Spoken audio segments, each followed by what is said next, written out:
Hola, esta es una cápsula para conversar sobre el texto de César Coll y Javier Onrubia titulado Estrategias y recursos semióticos en la construcción de sistemas de significados compartidos entre profesor y alumnos. ¿Por qué leemos este artículo y por qué es relevante?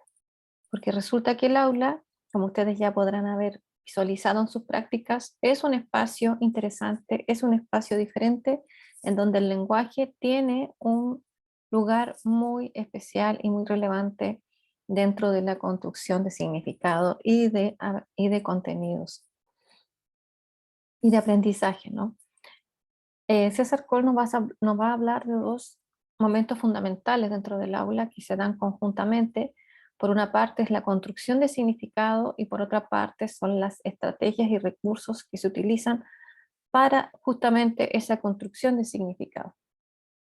Y en esto nos habla de un constructivismo de orientación sociocultural, es decir, que está esta idea de que aprendemos con los otros y en donde el lenguaje tiene una, una construcción que va desde un nivel que es representativo y también comunicativo.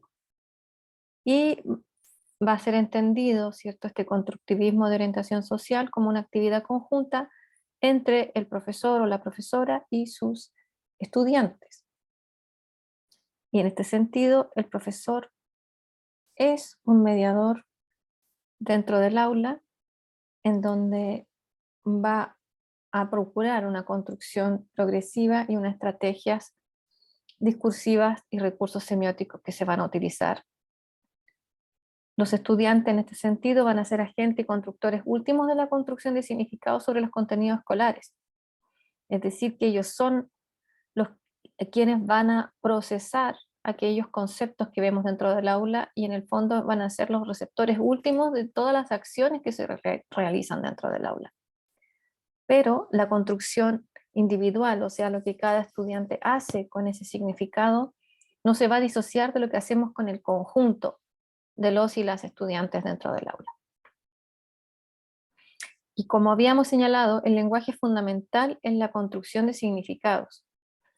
Y tal como señalábamos, como actividad representativa y comunicativa, va a ser una actividad semiótica, es decir, que tiene sentido, que tiene intencionalidad, que tiene un contexto específico en donde el profesor va a ser un mediador en la construcción de significado.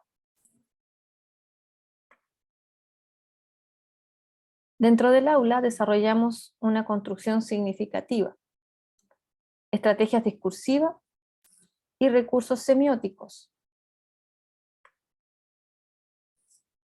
Esto quiere decir que toda aula finalmente contiene significados compartidos, es decir, que hay un lenguaje en común, hay una forma de entenderse que va desde no solamente los conceptos, sino que también va desde las llamadas de atención, por ejemplo, del contrato didáctico que se establece, de las estrategias que vamos a hacer para que nuestros y nuestras estudiantes tomen atención y que tiene que ver con cómo nosotros actuamos dentro del aula y qué palabras y qué elementos utilizamos para que nuestros estudiantes finalmente atiendan a la clase.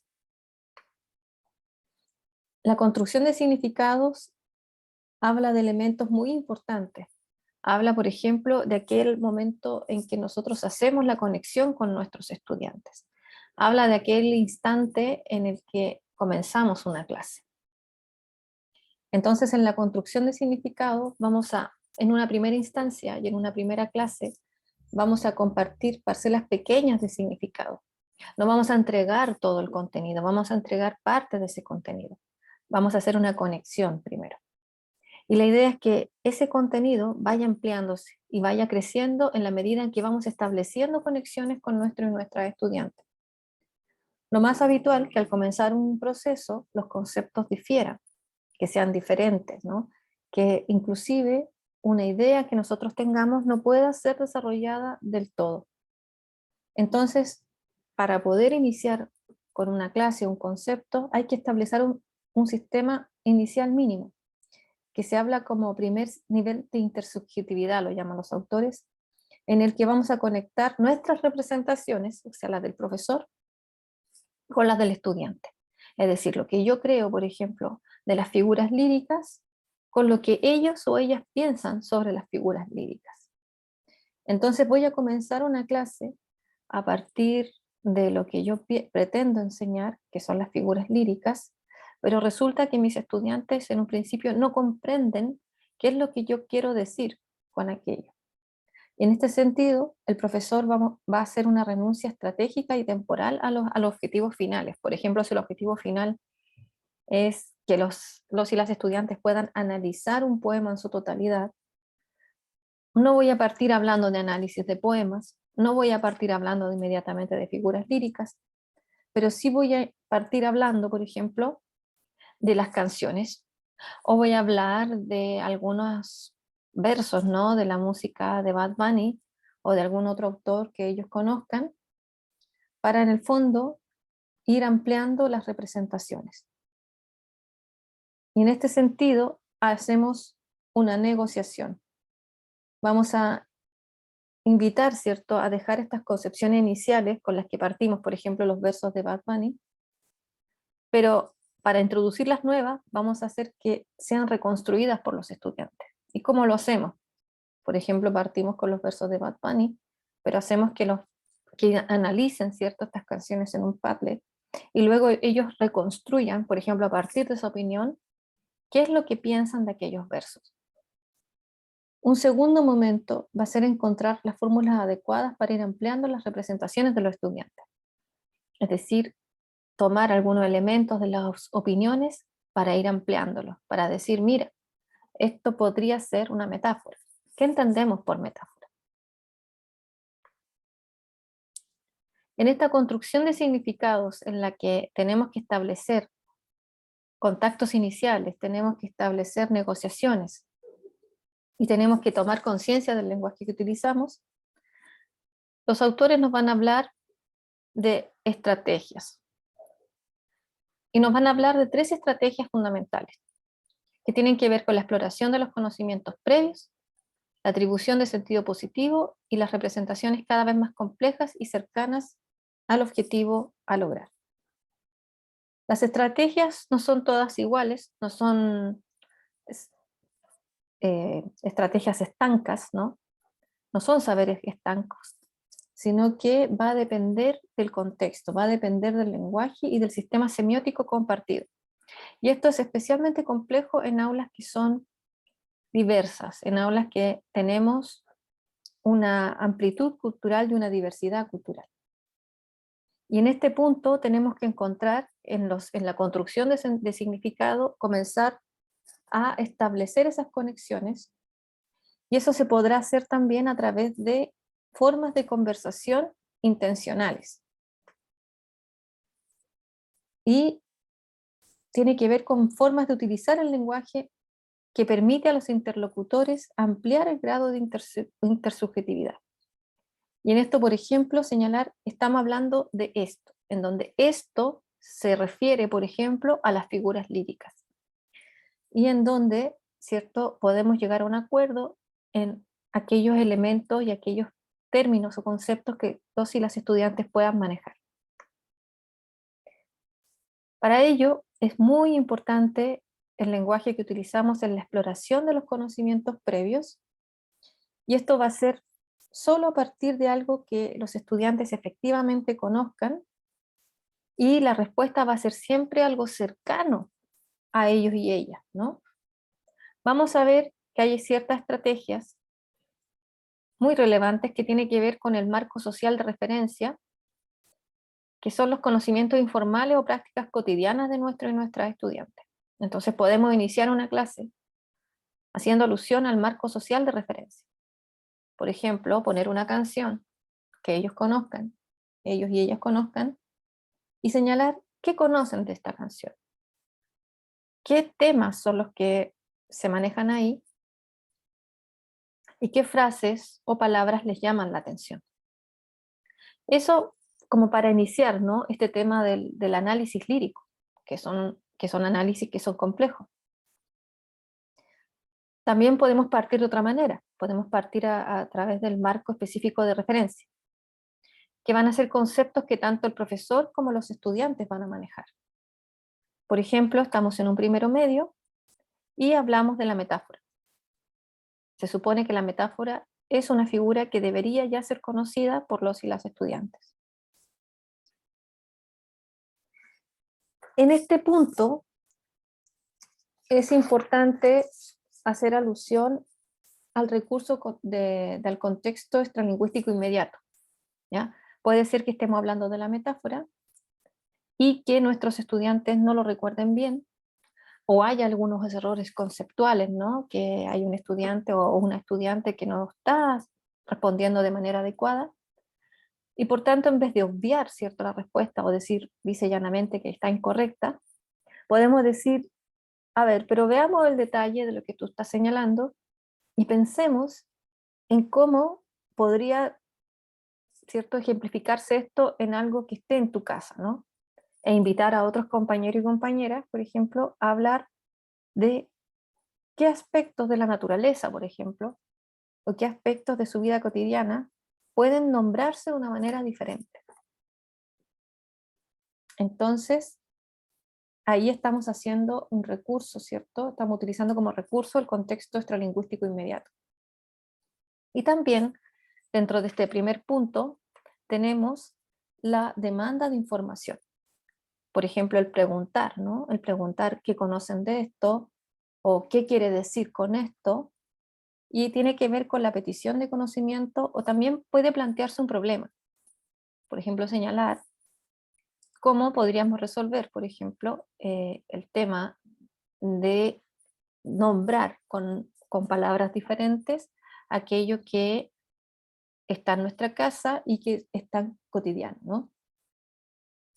En la atribución de sentido positivo, los autores hablan de la importancia de la emocionalidad para la construcción del aprendizaje. Y yo diría que en los cursos en los que trabajamos, en donde están los adolescentes, este punto es fundamental.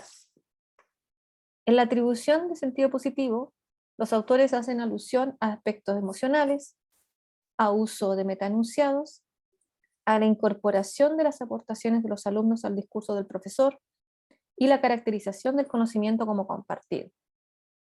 Los aspectos emocionales tienen que ver con lograr un ambiente adecuado para el aprendizaje y tener una disposición o actitud para él. Algo que no es fácil, algo que realmente cuesta muchas veces en el aula y que no está asegurado. Por tanto, el uso del lenguaje va a ser muy importante cómo utilizamos las palabras. También pueden haber muchos factores en esto, pero es importante la propia actuación del profesor. En el uso de metaenunciados, las aseveraciones que informan lo que se va a hacer o cómo se va a proceder, que tiene que ver con las instrucciones que damos dentro del aula. Y la idea es que se señale cada uno de los aspectos que se van a realizar dentro del aula. Y eso hace que el estudiante o la estudiante se sienta implicado, que entienda lo que se va a hacer y que se sienta parte de la tarea. Por ejemplo, ya seguimos con las figuras líricas, es decir, por ejemplo, ahora vamos a ver las figuras líricas, vamos a entrar en la página y vamos a analizar un poema, vamos a conversar sobre ese poema y finalmente lo vamos a ilustrar, explicar, ¿no? También, por ejemplo, vamos a hacer una lluvia de ideas, lo voy a anotar en la pizarra y ustedes van a tomar apuntes de lo que estoy haciendo. En la incorporación de las aportaciones de los alumnos al discurso del profesor, es muy importante cuando el profesor o la profesora retoma aquello que el estudiante o la estudiante ha señalado y lo incorpora en su discurso. Por ejemplo, la profesora hace una pregunta y la chica o el chico responde y dicen, ¿escucharon lo que dijo Pepita? ¿Escucharon lo que dijo José? Y dice, lo repite, ¿cierto? Lo puede repetir de forma literal, o decir, dijo tal cosa, parafraseando, o reformulando. Por ejemplo, en el caso de que Pepita se haya equivocado, decir, muy bien, Pepita, pero vamos a ver esta parte que tú has dicho, ¿cómo la podríamos decir de otra manera? invitando también a otro compañero o compañera que lo pueda ayudar. Todo este uso del lenguaje hace que el estudiante se vaya sintiendo parte y lo vuelve agente dentro del aula, ¿no? La o le vuelve agente dentro del aula. En la caracterización del conocimiento como compartido, va a ser muy importante hablar de las actividades del curso, los resultados, por ejemplo, a través del uso del nosotros. Por ejemplo, vamos a entregar una prueba, por ejemplo, de las figuras líricas y decir, miren, al parecer no nos fue tan bien en la prueba. Hay ciertos aspectos de ella que vamos a reforzar, por ejemplo, y eso hace sentir a la o él o el estudiante como que no es tan terrible y que puede haber un mejoramiento. En el punto 3, que tiene que ver con las estrategias de representaciones cada vez más complejas y cercanas al objetivo a lograr, vamos a reelaborar las aportaciones de los y las estudiantes, vamos a reelaborar o responder a las aportaciones reelaborándolas en profundidad, reorganizándolas o descartando o matizando algunos de sus componentes. Y esto es muy importante, ¿ya? Porque resulta que si un estudiante o una estudiante dice algo, no es suficiente decirle muy bien, sino que aparte de señalar lo que la o el estudiante dijo, es muy importante profundizar en algunos puntos de esa opinión. Inclusive yo diría hasta anotar algunos aspectos que nos parecen interesantes, o inclusive tomar atención en aquellos aspectos que están equivocados. Eso va a ayudar a todos y a todas a profundizar un concepto, a aclararlo si es necesario, o poner en evidencia aquello que no se ve tan claro. En cuanto a la categorización o etiquetado de determinados aspectos del contenido del contexto, el profesor o la profesora va a utilizar determinadas etiquetas para referirse a elementos del contenido o la actividad. Y esto tiene que ver ya con un lenguaje más técnico, tiene que ver con aquellos contenidos que tienen una manera determinada de señalarse. Por ejemplo, vamos a hablar de anáfora o vamos a hablar de aliteración, por ejemplo, que en un principio quizás lo decíamos como una repetición, tan solo palabras que se repiten, y hablábamos primero, el estudiante al ver un poema decía que hay palabras que se repiten, y el profesor sí, hay palabras que se repiten, y luego vamos a decir, estas palabras que se repiten es la anáfora, por ejemplo, y ahí tenemos una categorización de algo que al principio estaba vago, pero más adelante va a quedar claro para nuestros y nuestras estudiantes. También es muy importante los cambios en la perspectiva referencial para hablar de los contenidos. Por ejemplo, estamos hablando de un contenido y es muy importante ir matizando, ¿no? Siguiendo con la idea de la anáfora y la aliteración, vemos que las y los estudiantes no están prestando atención, están un poco agotados. Por lo tanto, vamos a, ¿cierto? Vamos a llamar la atención del interlocutor sobre un determinado objeto, haciéndolo parte. Por ejemplo, pero a ver, fijémonos en este verso. Volvamos la vista a este verso. Juan, lee el verso. Muy bien. ¿Qué nos dicen sobre la aliteración? Invitamos a nuestros estudiantes a pensar sobre esa figura lírica. Por ejemplo, en el que está señalado aquí en la presentación, dice, vamos a ver esta figura aquí, en donde figura se refiere a una figura lírica ya trabajada por los estudiantes. Por lo tanto, yo puedo hablar de ciertos elementos, por ejemplo, ¿qué nos dice esta expresión? Y con esta expresión quiero decir, quiero que me reconozcas o me interpretes esta figura lírica en particular.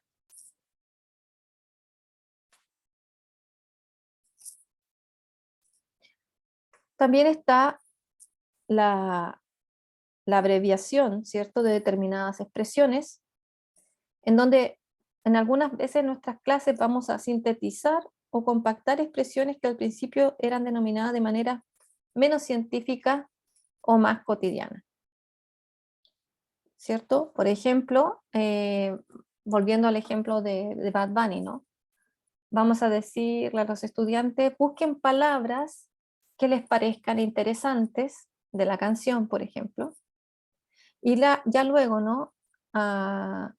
Vamos a utilizar un lenguaje más técnico, ¿no? A medida que pasa el tiempo, podemos volver a esa canción de Bad Bunny y señalar cuáles versos son metáfora, cuáles expresiones son anáfora, o cuántas figuras líricas tenemos aquí, o cómo se expresa el hablante lírico.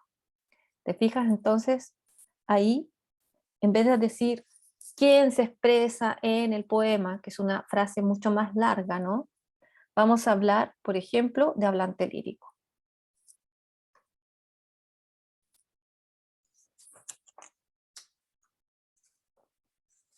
Y también dentro de las últimas estrategias, dentro de la resignificación, ¿no?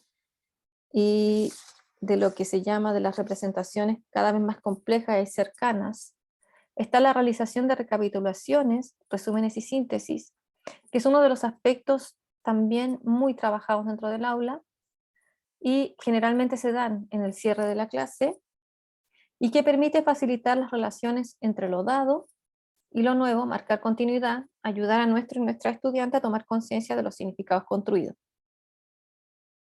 Entonces, esta síntesis como una actividad de metacognición puede ser utilizada al final de una actividad o una serie de actividades o bloque de contenido o al inicio de una actividad o contenido. Por ejemplo, podemos señalar, vamos a hacer una síntesis de lo que hemos visto hoy, quiero que anoten en su cuaderno 3 expresiones vinculadas a las figuras líricas que hemos visto, por ejemplo, en este poema o en esta canción de Bad Bunny.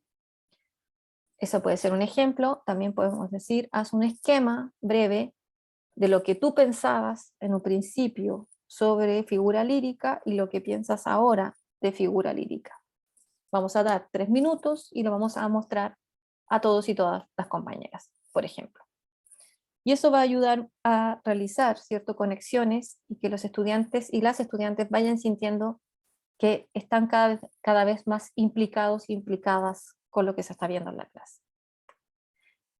Finalmente, aquí hay un ejemplo sobre lo que hemos hablado, y la idea es invitarlos a ustedes, a todas, todos y todes, a ver qué estrategias y recursos podemos reconocer en estas prácticas de aula. Estas son prácticas, se podría decir, más o menos perfectas, ¿no? Y sería muy interesante ver cómo el lenguaje es utilizado por estos distintos profesores y profesoras en los distintos momentos del aula y qué elementos ustedes pueden reconocer de este artículo en el ejemplo. Y con esto hemos terminado esta cápsula, espero que haya sido de su utilidad y nos vemos en una próxima ocasión. Que estén muy bien.